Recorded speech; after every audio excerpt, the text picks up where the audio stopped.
상속세가 증여 이런 게 굉장히 높더라고요. 미국은 사실 상속세가 부모가 있으면 엄마 1200만 불, 아빠 1200만 불까지는 상속세가 없잖아요. 그것 때문에 뭐 자산이 한국에 한 뭐 100억 있다, 50억 있다 그러면 그거 한 40% 아예 그냥 미국으로 해서 파킹해 놓는 경우도 많아요. 그게 그때 그분이 얼마에 사셨나? 한 35만 불짜리 2개를 샀던 것 같아요. 그분은 상속세 내는 게 너무 아까운 거예요. 그래서 샀는데 이득은 몇 배를 쳤고, 최근에도 그런 분들이 있으세요. 상속세 낼 거면 차라리 여기다 부동산 투자를 하겠다. 그래서 부동산 투자를 뭐 200만 불, 300만 불 하는 경우도 있고, 회사로 또 오시는 분들도 있으세요. 안녕하세요. 부동산 PD 남승현입니다. 특히 이번 여름에 한국에서 미국에, 그러니까 이제 우리 하우스 헌팅이라고 그러잖아요. 그렇게 오신 분들이 꽤 많으셨어요. 자녀 가지신 분들. 네. 그래서 뭐 애들이 3살, 4살부터 시작해서 7학년, 8학년 그 정도 되는 자녀를 두신 분들이 이번에 여름방학에 정말 많이 오셨어요. 특히 올해 좀. 네, 올해 진짜 많이 왔어요. 모르겠어요. 제가 이게 유튜브를 해서 그런지 아니면 아니야. 어쨌든 제가 그래도 한국 고객들이 좀 있는데 올해 상당히 많이 왔어요. 가장 큰 게 이제 1가구 2주택에 해당 사항이 없다는 거. 그다음에 요즘에 또 많이 되는 게 환차익. 그러니까 환율이 오르락 내리락 하다 보니 이자가 오르면 환율이 올라가잖아요. 그런 차이도 있고, 그다음에 이게 내가 수익률이 더 좋아요, 미국이.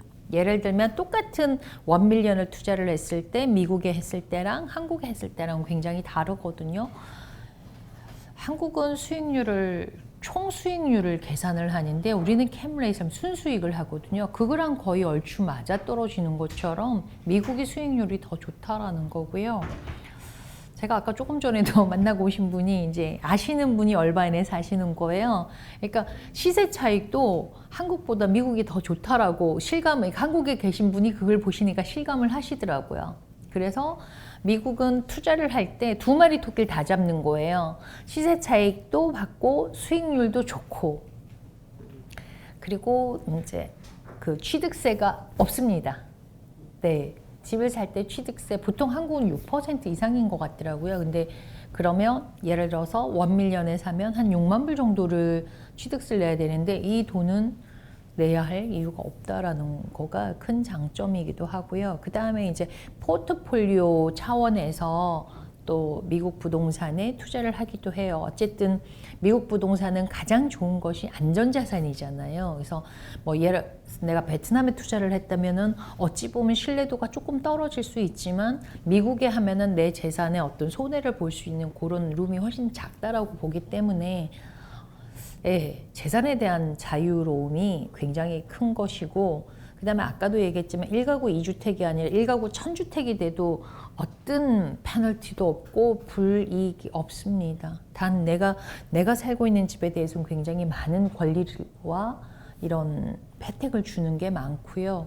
그 다음에 내가 렌탈 부동산을 하더라도 또 나름대로의 혜택이 있고 또 수익을 가지면 세금을 내면 되는 거니까 그런 점 때문에 한국에서 미국으로 오는데 가장 큰 거는 아마 자녀 교육이나 또 자녀가 다 성장을 해서 은퇴를 한다든가, 그리고 요즘에 이제 또 한 가지가 그 중국 수출길이 조금 더 막혀진 상황이라서 미국으로 그걸 돌리는 경우가 많아요. 그래서 회사를 미국에다가 만드는 경우가 굉장히 많아서 그렇게 되면 가족도 오고 직원도 와야 되니까 그런 경우도 꽤 많습니다. 없습니다. 1000주택이 되어도 취득세는 없습니다. 보유했을 때는요, 재산세 기준이 있잖아요. 구매 금액이에요. 예를 들어서 나는 1밀리언에 샀으면 1밀리언이 내 재산세의 기준이, 보유세의 기준이 되고, 예전에 20년 전에 이 사람이 20만 불에 샀어요. 똑같은 동네지만. 그러면 그 사람은 20만 불이 그 보유세의 기준이 되는 거예요. 그리고 보유세는 각 스테이트마다 그 베이직 레이트 틀려요. 캘리포니아 같은 경우 1%고 뭐 뉴저지 같은 거의 2.5% 정도 되죠. 거기에다가 시리하고 카운티하고 좀 더해서 하는 거니까 보통 한 1.25% 기준으로 하니까 만약에 1밀리언 집을 사면 1년에 12,500불이 내 보유세가 된다라고 보는 것이고, 이 보유세는 다시 내가 세금, 개인 세금을 내잖아요. 그때 공제를 해줍니다. 많은 편이죠. 대신에 세금 혜택을 준다라는 장점이 있죠. 1주택자는 그걸 내지만 2주택자는 이거는 내가 사는 게 아닐 거 아니에요. 그죠? 임대를, 그럼 렌트 수익을 받을 거 아니에요. 그죠? 한 달에 5,000불을 받는다 그러면 6만 불을 받게 될 거 아니에요. 그죠? 그럼 여기서 비용을 공제한 후에 세금을 낼 거잖아요. 네. 그러면 내가 재산세도 공제를 하고, 예를 들어서 관리비가 들어간다. 그러면 관리비도 공제를 하고, 만약에 이 부동산 때문에 여행을 했다라면은 그 비용도 공제를 하고, 그럼 내가 6만 불을 벌어서 한 3만 불은 경비로 썼어요. 그러면은 내 수익이 3만 불이 되는 거죠. 이 3만 불에 대해서 소득세를 내게 되겠죠. 양도세가 낮다라는 것보다 양도세금이 면제를 해주는 게 있고 연기를 해주는 게 있는데요. 내 집, 내 거주용 집으로 프라이머리 홈으로 살았을 때는 싱글인 경우에는 25만 불, 부부 합산 소득 보고를 하면 50만 불까지는 양도 금액을 면제를 해줘요. 이그젬션을 해주거든요. 그리고 내가 이제 투자로 했을 경우에는 이것을 1031 익스체인지로 세금을, 지금 내가 만약에 20만 불 내야 된다. 그러면 그걸 내지 않고 그 돈을 다시 재투자를 할 수 있게 해주는 거예요. 그러니까 다시 설명을 드리면, 내가 100만 불에 샀어요. 그죠? 100만 달러에 어떤 집을 사든, 어쨌든 이거는 임대 부동산이에요. 그러면 내가 여기서 렌트를 받다가 1밀리언에 샀는데 이게 올라서 150만 불이 됐어요. 그러면 150만 불보다는 좀 더 높게 이 다른 프로퍼티를 사야 되는데, 그러면 150만 불의 다른 부동산을 구입을 하게 되면 여기서 50만 불 번 거에 대해서 텍스를 내야 되는데, 그러지 않고 이걸 그냥 투자로 그냥 그대로 할 수 있으니까 두 가지가 좋은 거죠. 텍스를 내지 않고 텍스 낼 돈을 가지고 투자를 한다는 거죠. 그래서 이것을 1031 exchange라고 얘기를 해요. 그러면 150만 불인데 이게 또 돈이 또 가격이 올라서 200만 불이 됐다. 그러면 다시 또 1031 exchange를 할 수 있어요. 언제까지? 내가 더 이상은 다른 물건을 사지 않을 때까지 계속해서 세금이 디폴되고 그 디폴된 그 돈을 계속 투자에다 하는 거죠. 근데 세금은 단타로 끝나잖아요, 사실. 이렇게 전체적인 그림을 보면. 근데 이게 100만 불에서 150만 불을 하게 되면 이 사람이 150만 불에 대한 어쨌든 재산세를 낼 거잖아요. 그죠? 그리고 이런 거래가 일어남으로 인해서 굉장히 많은 사람들을 간접적인 고용이 발생을 해요. 그래서 우리가 보통 말할 때 부동산 거래 하나가 이루어질 때 almost 100개의 잡이 일을 한다라고 보는 거예요. 그러면 이 거래를, 예를 들어서 내가 이게 투기라고 해서 거래가 일어나지 않으면 100사람을 먹여 살릴 수 있는 기회를 잃어버리는 거잖아요. 그래서 이런 투자를, 그러니까 투기가 아니라 투자를 권유하는 것이지 투기를 권유하는 건 아니라는 관점이라고 봐요. 그래서 미국에서는 고용 창출을 가장 많이 내요. 그러면 내가 이 한 면만 봤을 때는 내가 이걸 투기를 해서 세금을 낸다고 하지만 100명이 인컴을 가지는 거잖아. 이 거래 한번 하면서. 그러면 그 사람들이 다 인컴이 있으면 소득세를 낼 거잖아요. 그래서 그런 간접적인 그런 부분까지 보는 거기 때문에 고용 창출에 가장 큰 관건을 두죠. 그렇게 되면 저는 사실 다주택자는 능력 있는 사람 많이 가지고 능력이 없는 사람은 할 수 없이 렌트를 사는 거지만, 예, 저는 그러니까 제가 이번에 여기 와서 얘기를 하면서 깜짝 놀란 게 하나 있어요. 미국에서는 집을 사면 이게 은퇴 준비가 되는 거예요. 뭐냐면, 어릴 때는 뭐 내가 직장을 다녀서 뭐 방 한 칸부터 내가 구매를 해서 하고, 그 다음에 방 3칸 가고 뭐 4칸 가서 좀 키워갈 거 아니에요. 한 2-3번 돌리면. 그러면 이게 나중에 뭐 예를 들어서 한 200만 불 정도 했어요. 그러면 내가 55세가 지나서 은퇴를 하는 경우에는 이걸 집을 2개를 만들 수가 있는 거예요. 근데 한국엔 그게 안 되는 거예요. 두 채가 될 수가 없더라고요. 근데 미국에서는 큰 거 하나 가지고 두 개로 나눠서 작은 건 내가 살고 조금 더 큰 집은 렌트를 주면 이게 은퇴 소득이 되는 거예요. 근데 그거는 한국이 좀 어렵다는 걸 보고서 좀 unfair하다는 생각이 들더라고요. 부당할 이유는 없죠. 왜냐면 내가 그 시점에 그 부동산을 샀기 때문에 올랐던 거고, 만약에 그 시점에 샀는데 서브프라임 때처럼 내려가면 그럼 그건 부당할까요? 저는 그건 아니라고 보거든요. 보통 이제 미국 젊은이들이 직장을 다니게 되면 2년 정도 근무를 하면 집을 사는 게 더 좋아요. 왜냐면 내가 10만 불을 1년에 연봉이 있다 그러면 세금을 거의 한 30% 이상을 낼 거란 말이에요. 싱글인 경우. 왜냐면 디덕션하는 공제하는 레이시 있으니까. 그래서 집을 사게 되면 이제 개인 소득을 내는 게 두 가지가 있어요. 미국은 아이테마이즈라 그래서 소득 있고 개인 표준 공제가 있고 이게 있는데, 집을 사면 공제하는 요걸 하게 되면 세금을 더 저축할 수 있는, 그러니까 세이브 되는 거라서 집을 많이 사는데, 말씀하신 것처럼 집값이 너무 올랐어요. 그래서 내가 3.5% 다운을 하고 사게 되면 많은 론을 받아야 하는데 이자가 또 오른 거예요. 집값만 오른 게 아니라 이자가 오르게 되니까 내가 페이먼을 못 하는 거예요. 렌트하는 거는 어포러블 하지만 편안하지만 내가 이것까지 다 하기에는 불편해서 제가 늘 말씀드린 게 부모님이 좀 도와주셔라.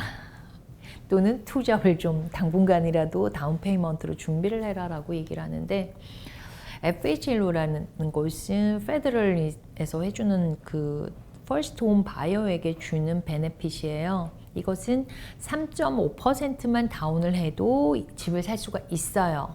근데 이것도 이제 여러 가지 조건들이 있는데요. 한 35만 불 하면 만 불이면 살 수 있어요. 제가 2012년에 그렇게 사드렸어요.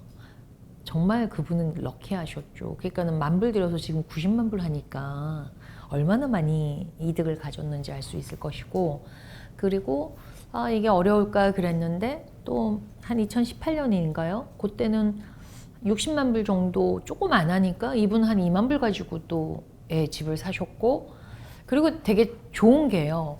이제 FHA는 다운 페이먼트를 조금 하니까 모게지 보험을 들어야 돼요.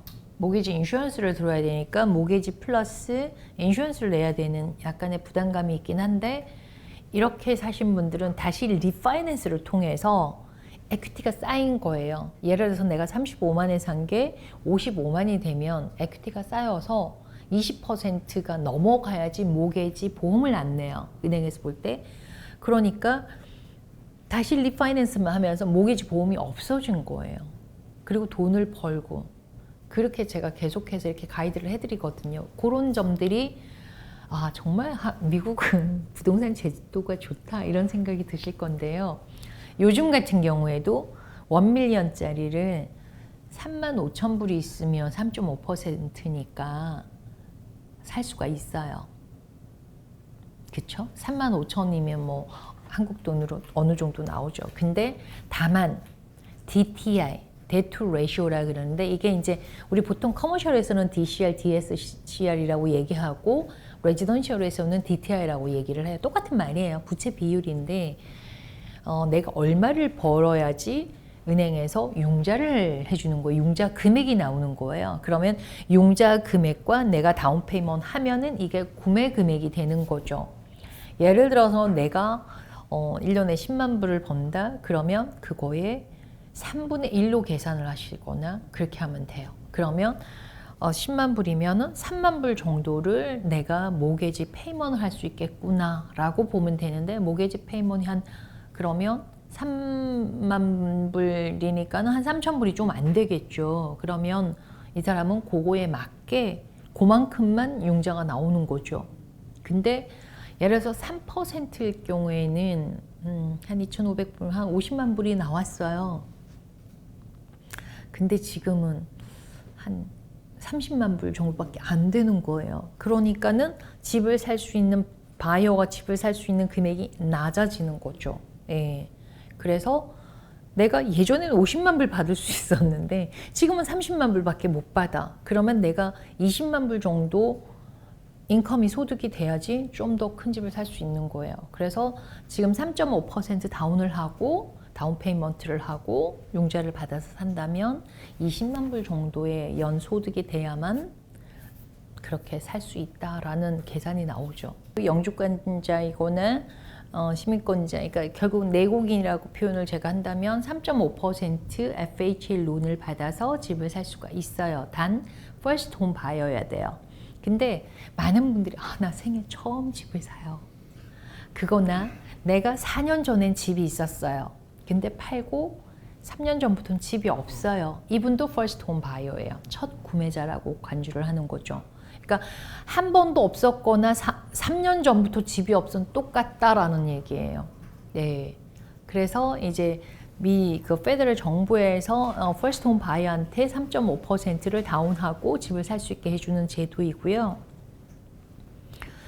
대신의 조건이 이제 퍼스트 홈 바이어야 되고 단독주택이거나 또는 타운하우스 같은 경우에는 FHA 어프로벌 받은 지역이어야 돼서 그런 거는 체크업이 좀 필요하고요. 이제 론에 대한 얘기인데 이제 대출을 받는다라고 얘기하는데 지금 지로 다운 페이먼트 없이 할 수 있는 게 이제 VA 론이라 그래, 베테랑 론이라 그러는데 군인을 제대를 했다든가 군대를 다니고 있다라든가 미국은 군인 갔다 온 사람들 대우를 굉장히 잘해줍니다.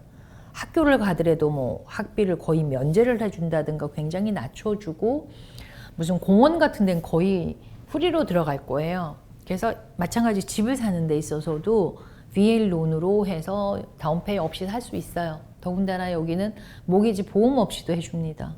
단 내 인컴이 이 집을 살 수 있는 소득이 돼야 된다라는 것이죠. 그러니까 군인은 나라를 위해서 애쓰시고 농부도 나라를 위해서 애쓴다라고 보는 거예요. 가장 베이직이잖아요. 우리가 밥을 먹는 것처럼 농부들이 굉장히 나라를 위해서 큰 일을 한다고 생각을 하기 때문에 정부에서는 이분들한테 굉장히 큰 혜택을 주는 거죠.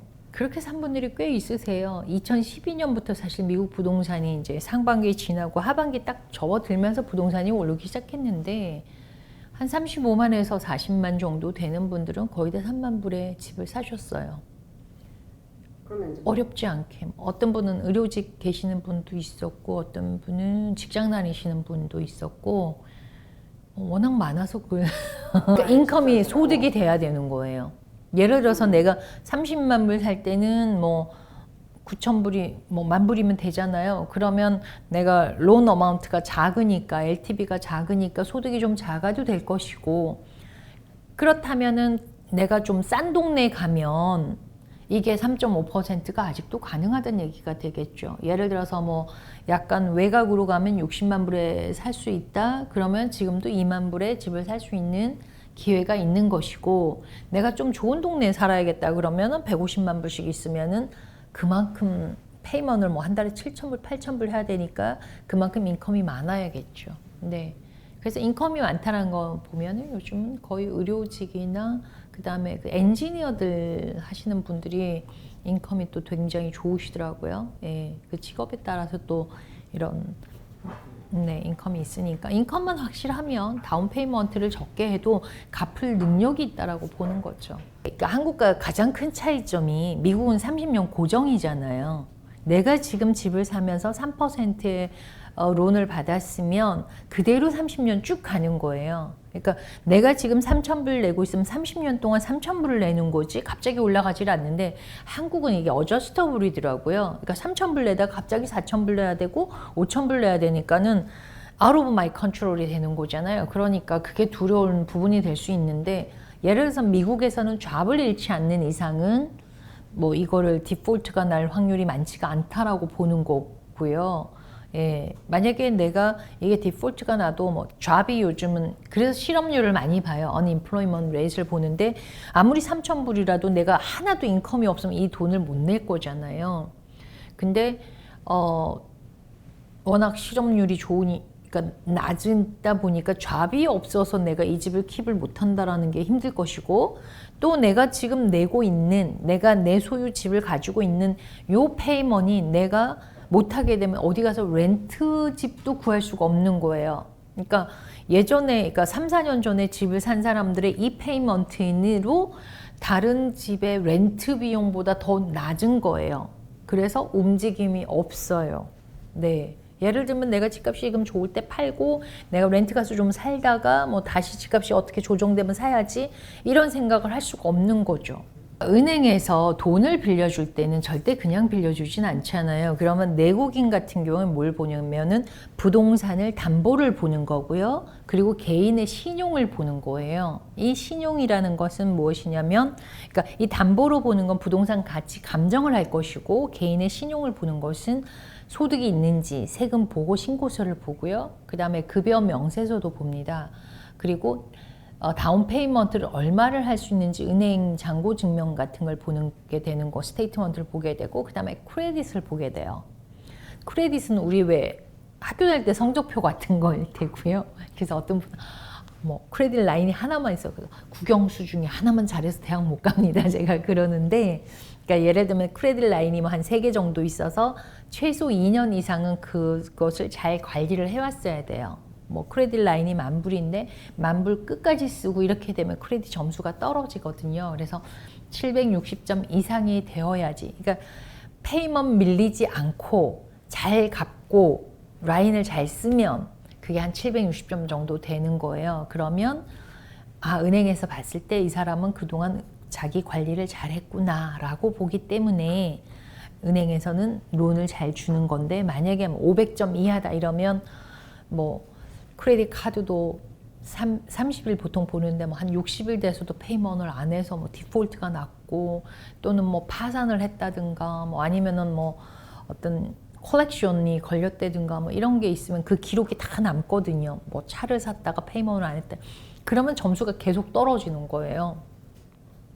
그리고 뭐 갑자기 그 백화점 카드를 했다고 돈을 안 내서 깜빡하고 못 냈어. 이것도 크레딧이 떨어지거든요. 그래서 그런 점들을 개인 신용으로 보는 것이고, 외국인 같은 경우에 크레딧이 있을 수가 없잖아요. 내가 미국에 사는 게 아니니까. 그래서 뭘 보냐면 부동산 담보를 보고 한국에 있는 고용 확인서는 확인을 합니다. 진짜 일을 하고 있는지. 그 다음에 하는 것이 예치금, reserve라고 하거든요. 그러니까 PITI, P는 principal, I는 interest, 이자. 그러니까 모게지, 원금, 이자, T는 property, 보유세, tax, I는 insurance, 집 보험을 들어야 되잖아요. 요거를 이제 집에 들어가는 비용을 PITI라고 해서 요 비용을 12달치는 은행에 있다는 걸 보여주어야 되는 거예요. 그러면 40% 다운을 하지만 또 12달치 내가 페이먼트 할 수 있는 여유의 돈을 좀 더 준비를 하고 있어야만 은행에서는 돈을 빌려주는 거죠. 그래서 보통은 내 어카운트에 제가 50% 정도는 준비를 하시라고 얘기를 하죠.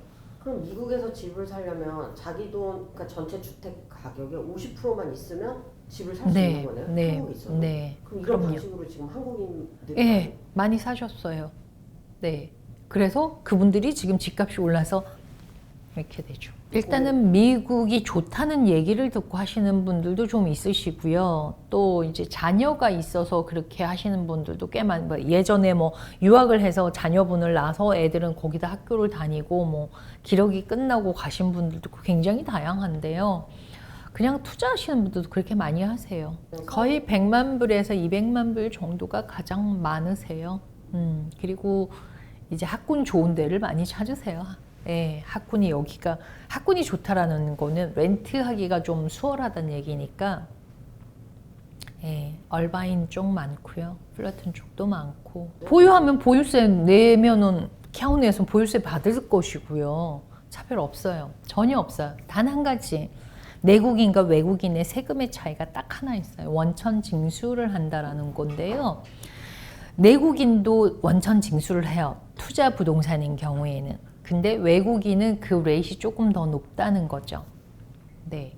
그래서 그러니까 미국 사람이 내가 이거 집을 사가지고 팔아서 원천 징수를 하는 게 3.3% 정도 되는데, 이제 외국인은 10% 정도 되니까 판매 가액에. 그게 조금 부담스러울 수 있죠. 그래서 마찬가지로 1031 하시면 돼요. 그러니까 원천 징수세가 있다는 것 빼고는 외국인에는 내국인이나 별반 차이 없어요. 그리고 외국인을 위한 대출도 사실 경기가 되게 좋지 않을 때는 안 해줘요. 위험성이 있다고 은행에서 보기 때문에 코로나 때는 한시적으로 안 해줬어요. 근데 요즘은 하고 있어요.